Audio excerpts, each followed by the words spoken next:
Dito na naman tayo, muling nagbablog.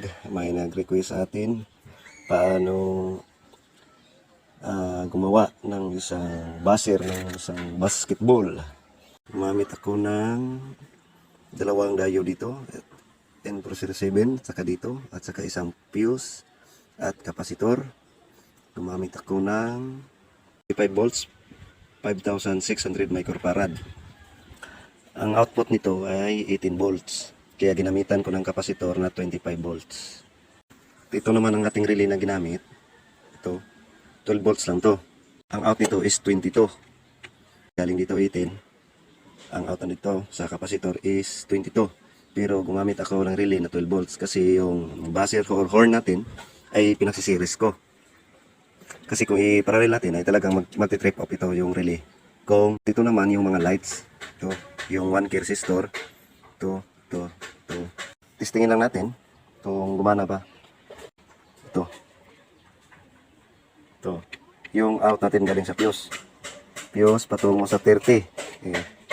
30, may 30 dyan. Ito 30. Galing yan sa positive. Positive 30, 86, 85, 87, sa gitna 87A. Connected lang yun, yung dalawa. Pero ito, yung positive natin, out, papunta sa horn. Ito, positive. Ito, taging tanan ganyan. Ito, positive. At ito, positive rin galing sa out ng kapasitor natin, galing sa supply.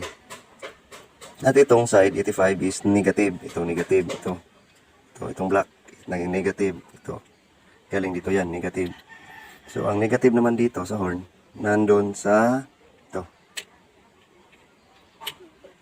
Galing sa horn. Ito, horn. Saka light. May light tayo. Negative. Ito. Dito yan galing sa relay. Silbi nakakontrol ang relay. Ito. Galing dito yan. Sige. Kahit wala na siya nakasaksak. No? Tingnan niyo, wala na siya nakasaksak. Pero may voltahe pa yun kasi may pundo yung kapasitor na yan. Ayun. Ayun. Okay, wala na. So, ipakita ko lang pagbuo na. Ito yung ano niya, yung mga lights. Ito para sa mga penalty. So, nag-assembly na rin tayo dito, no? Para sa lights niya. Ito. Para sa lights. At saka gumamit tayo ng mga switch. Okay?